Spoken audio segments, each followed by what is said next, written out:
The full history of the Diffie-Hellman key exchange protocol, going all the way back to 1976.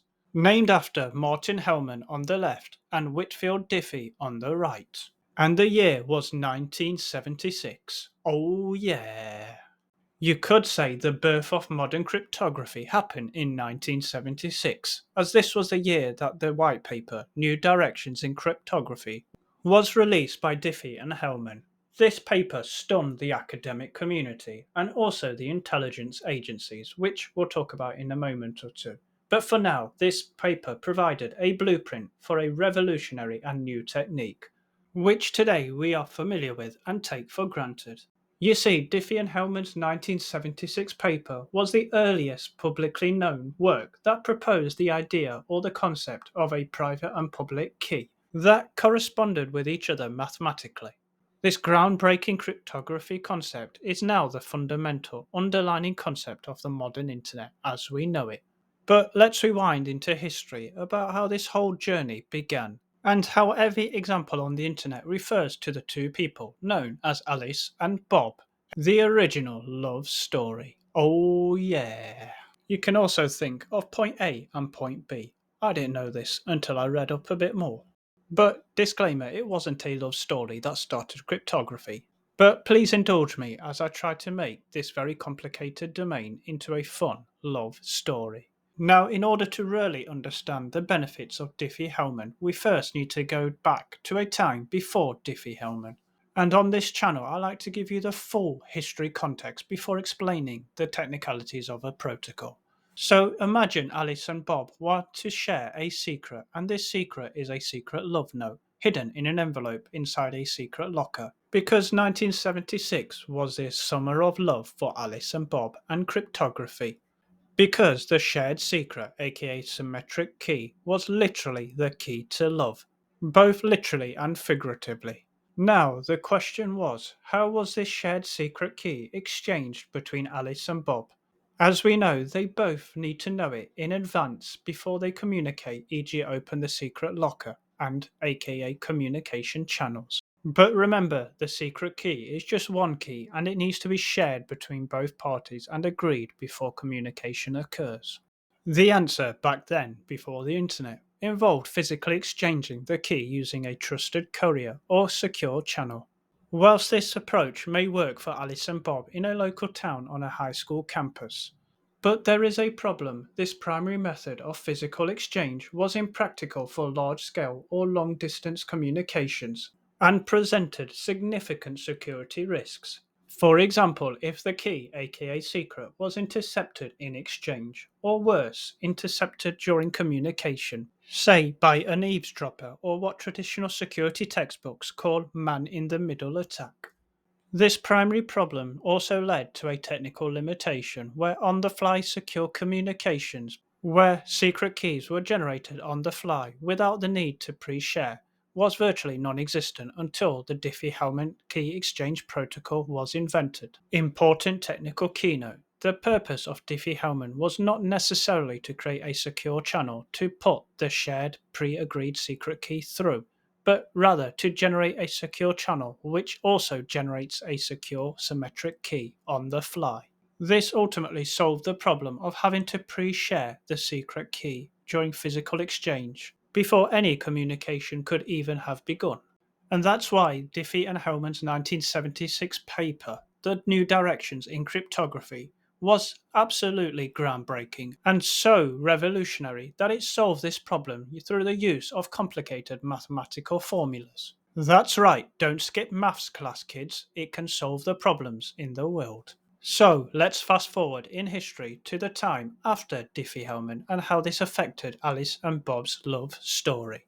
But just before we do that, there was a curveball, as anything of value in the world requires fighting for, and this is exactly what Diffie and Hellman experienced. You see, what made Diffie and Hellman's work so impressive was that there was very little serious academic scholarship on the domain of cryptography at the time of their invention.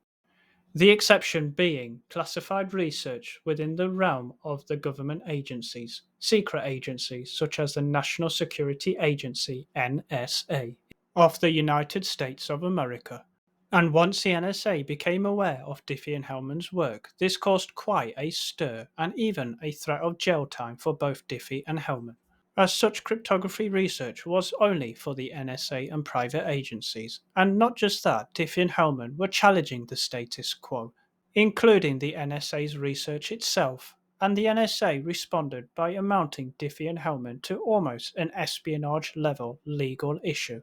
And the NSA issued warnings to Diffie and Hellman to back off and not look at cryptography to the level that they were doing. This started the initial crypto wars, which, looking back, had it not happened, the backbone now of modern internet security may not have even existed. So let's examine what caused the first crypto war between the NSA and Diffie and Hellman. And at the core of this was a privacy debate, the old Big Brother debate, which even back in 1976 was a big deal.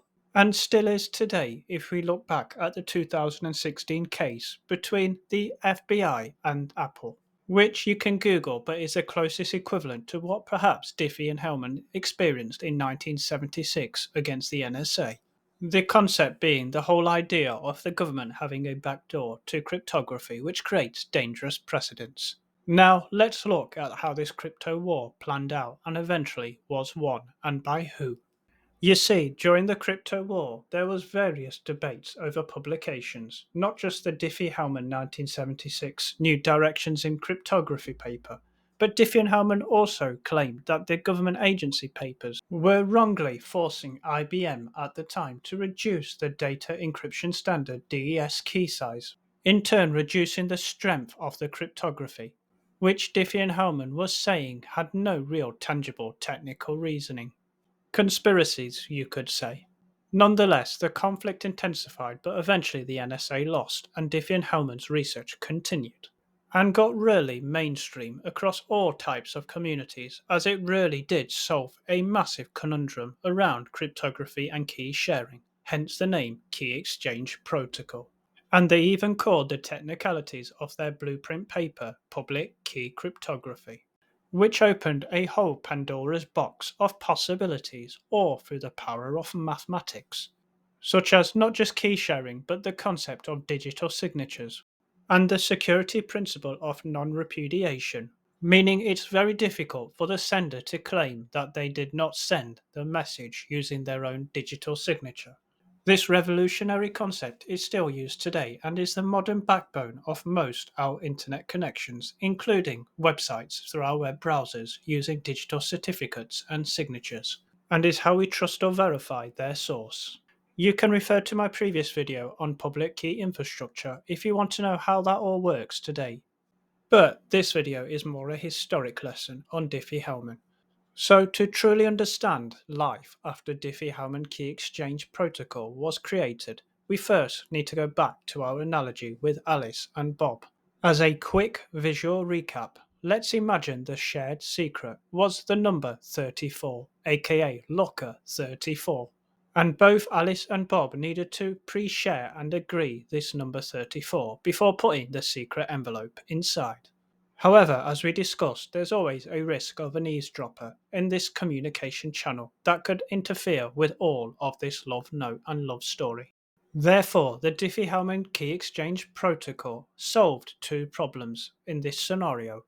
The first scenario being if Alice and Bob were unable to send each other the shared secret or key in advance, and also how to prevent the risk of eavesdroppers completely, if at all.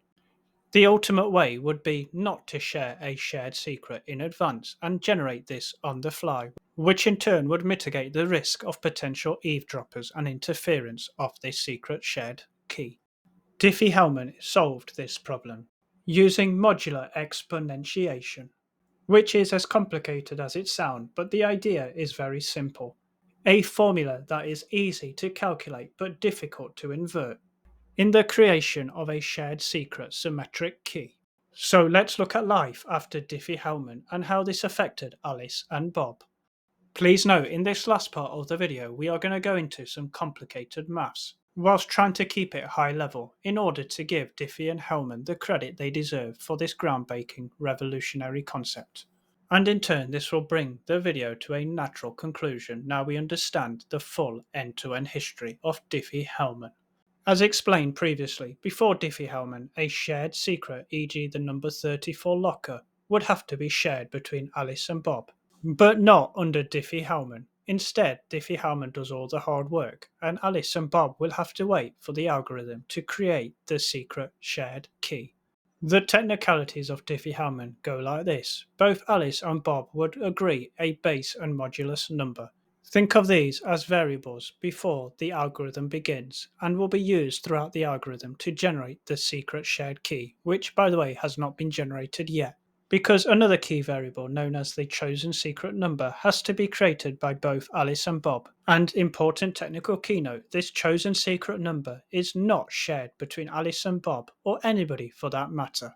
Does this concept sound familiar? That's because this was the basic foundation of what we call today a private key. Now the private key variable will be known as the exponent part of the formula in the modular exponentiation, which involves taking a base and raising it to the power of an exponent, in this case being each private key of Alice and Bob. In Alice's case, it's the number 8, and in Bob's formula, it would be the number 15. The formula then takes the remainder when divided by some modulus. Recall that the base and modulus were agreed as 2 and 19 at the very start of the algorithm exchange, which today in the digital certificate world we would call the handshake and initial certificate connection initiation. And the last stage of this Diffie-Hellman exchange protocol is the resulting modulus value is swapped between Alice and Bob respectively. And again at this stage, it doesn't matter if these two values are intercepted, as on their own they are meaningless, but in the overall context of the algorithm, they are important, but not in isolation. And now for the final magical part of the formula. Both Alice and Bob take each other's respective modulus output numbers and feed it to the power of their secret aka private key numbers, and then modular 19 it.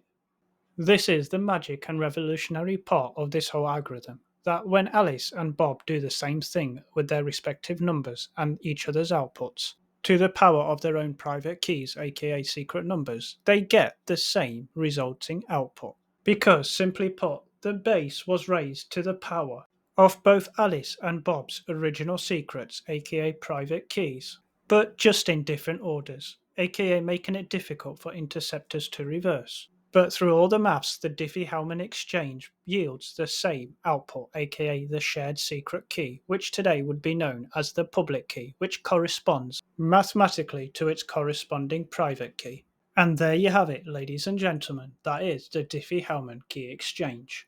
And the honorary work of Diffie and Hellman has been recognized today from bringing cryptography from the shadowy realm of classified espionage into the public space.